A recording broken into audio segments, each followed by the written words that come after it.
मैं दर्पण के सामने खड़ा हूं और मेरी तस्वीर 5 गुनी बड़ी हो जाए, मेरी तस्वीर 5 गुनी बड़ी हो जाए तो मैं कहाँ खड़ा हूं? फोकस के अंदर या फोकस से बाहर? आज हम यही पकड़ने वाले हैं कि वास्तविक प्रतिबिंब कब बड़ी बनती है और कब छोटी बनती है। तो यहाँ पर क्या दिया गया है, एक 15 सेंटीमीटर फोकस दूरी वाले अवतल दर्पण से कितनी दूरी वस्तु रखी जाए कि उसका 5 गुना बड़ा वास्तविक प्रतिबिंब बने। प्रतिबिंब की स्थिति भी ज्ञात कीजिए। ठीक है, तो पहला सवाल यहाँ पर आता है कि हमारा दर्पण कौन सा है। तो आपके माइंड में आएगा कि पहला सवाल क्या है, पहला यहाँ पर हमारा कौन सा दर्पण है। दूसरा आपके मन में आएगा कि वास्तविक प्रतिबिंब सीधा होता है या उल्टा होता है। तो यहाँ पर आपको कन्फर्म है कि वास्तविक प्रतिबिंब कैसा होता है, उल्टा होता है। तो यहाँ पर चलिए, यहाँ पर हम सभी डाउट को क्लियर करेंगे कि हमारा आंसर क्या होना चाहिए। तो यहाँ पर हमें अवतल दर्पण तो पता चल गया कि यहाँ पर क्या बनेगा कि अवतल दर्पण है और वास्तविक क्या बनेगा, प्रतिबिंब बनेगा। तो वास्तविक प्रतिबिंब हमेशा कैसा होता है, निगेटिव होता है। तो यहाँ पर सबसे पहले हमें यहाँ पर अवतल दर्पण है। अब यहाँ पर देखो, अगर मैं अवतल दर्पण यहाँ पर बना दिया हूँ तो यहाँ पर देखो इस तरह से मैं खींचूंगा। ठीक है, अगर मैं वस्तु कहीं पर भी रखूंगा उसका मान क्या होगा, ऋणात्मक ही होगा। तो यहाँ पर फोकस दूरी सबसे पहले क्या होगी, तो यहाँ पर फोकस दूरी -15 हो जाएगा। क्लियर है इतना। फोकस दूरी वस्तु रखी जाए, कितनी दूरी पर वस्तु रखी जाए उसका प्रतिबिंब जो है 5 गुना बड़ा बनेगा।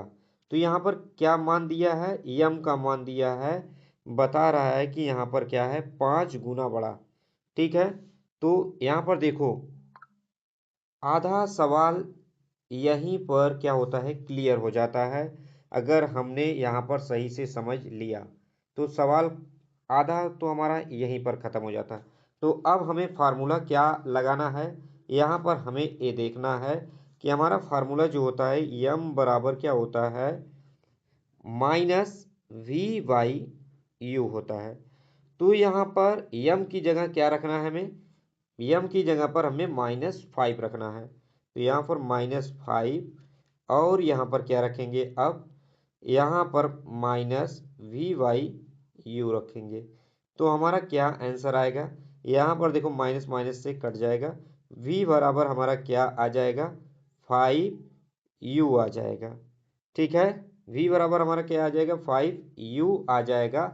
यहाँ पर अब बताइए कि इसमें दर्पण इसका मतलब है कि हमें पता चल गया है कि जो प्रतिबिंब की दूरी है, प्रतिबिंब की दूरी वस्तु की दूरी से कितनी गुना है, 5 गुना दूर है। क्या है, 5 गुना।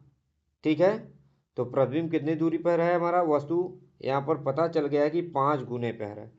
तो यहाँ पर आपको मिरर का फार्मूला लगाना है और देखना है। तो यहाँ पर देखिए, सबसे पहले हम यहाँ पर मिरर का फार्मूला लगाएंगे और यहाँ पर सॉल्व करेंगे। तो हमारा क्या आ जाएगा, 1/f। अब यहाँ पर 1/v प्लस 1/u। यह फार्मूला आपको याद होना चाहिए, ये नहीं कि आपको नहीं याद है, ये सबसे इम्पोर्टेंट फार्मूला होता है। तो अब यहाँ पर हम इसे ऊपर वाला इरेज करेंगे। यहाँ पर हमें पता चल गया है कि यहाँ पर हमारा क्या है। तो यहाँ पर आपको कंफर्म हो जाएगा। तो यहाँ पर देखिए 1/f की जगह पर क्या रखूँगा, तो यहाँ पर -15 है, क्योंकि यहाँ पर आपको पता है कि हमारा -15 आया है। ठीक है, यहाँ पर आपको दिख रहा है। अब यहीं पर इज इक्वल टू 1/, यहाँ पर v v का मतलब माइनस, यहाँ पर देखो v का मतलब क्या लिखेंगे 5u, v का मतलब यहाँ पर क्या लिखेंगे 5 लिख देंगे 5u plus 1/u as it is रहेगा।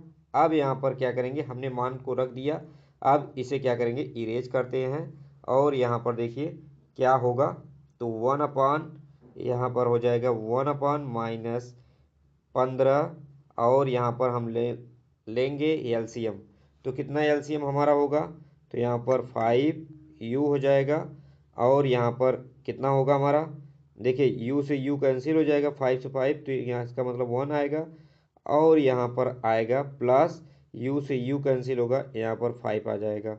ठीक है, तो अब यहाँ पर देखिए क्या आ जाएगा, यहाँ पर इसके बाद हमारा आ जाएगा, इसका हम लोग क्या करेंगे, अब यहाँ पर देखिए माइनस, अब यहाँ पर मल्टीप्लाई करेंगे और 5u और यहाँ पर देखिए 5 1 6 6 15 छक्का 90, वो भी -90, u बराबर कितना हो जाएगा, कितना हो जाएगा 18×5 = 90 -18, यहाँ पर u का मान कितना आ गया -18। अब यहाँ पर वस्तु दर्पण से कितना दूर है, -18 सेंटीमीटर, लेकिन प्रतिबिंब कहाँ बन रहा है, प्रतिबिंब कहाँ बन रहा है 90 सेंटीमीटर दूर बनेगा। प्रतिबिंब कितना बनेगा, तो यहाँ पर आपको पता है कि प्रतिबिंब हमारा v बराबर कितना था, यहाँ पर v बराबर हमारा आया था v बराबर -5u, तो यहाँ पर -5 × 18 कितना आ जाएगा 90, यहाँ पर कितना आ जाएगा 90। ठीक है, यहाँ पर कितना आएगा 90 आ जाएगा। तो यही हमें सॉल्व करना था। इस तरह का सवाल हमेशा एग्जाम में आपको पूछा जाएगा। तो यहाँ पर स्पष्ट हो गया होगा कि दर्पण के सामने 18 यहाँ से लिखेंगे 18। अब यहाँ पर देखिए क्या है, यहाँ पर समझ जाओगे दर्पण से कितनी दूर वस्तु है, यहाँ पर 18 सेंटीमीटर पर है। दर्पण से प्रतिबिंब कहाँ पर बन रहा है, मान लो कहीं पर बन रहा होगा जो कि क्या है 90 सेंटीमीटर पर बन रहा है। स्पष्ट है कि वस्तु दर्पण के सामने 18 सेंटीमीटर की दूरी पर रखा है और इस स्थिति में दर्पण के सामने 90 सेंटीमीटर की दूरी पर क्या हो रहा है, बन रहा है। तो यहाँ पर बस इतना ही आपको इसमें सॉल्व करना था। इसमें रेखीय आवर्धन जो आपका था 5 था और यहाँ पर रेखीय आवर्धन क्या होगा, ऋणात्मक होगा, क्योंकि ये कौन सा दर्पण है, ये अवतल दर्पण है। अवतल दर्पण में हमेशा कैसा प्रतिबिंब बनता है, वास्तविक प्रतिबिंब बनता है। वास्तविक जब प्रतिबिंब बनेगा तो उसका रेखीय आवर्धन क्या होगा, ऋणात्मक होगा। तो यहाँ पर इस बात को आप लोग ध्यान दीजिएगा कि रेखीय आवर्धन जब भी होगा वो ऋणात्मक होगा। ठीक है, तो आपको यहाँ पर क्लियर हो गया होगा। ये सवाल हर बार पूछा जाता है, तो ऐसा सवाल अगर आप यहाँ पर रिपीट कर लेते हो तो आपका 3 नंबर से लेकर 5 नंबर आपका कहीं नहीं जाएगा। ठीक है।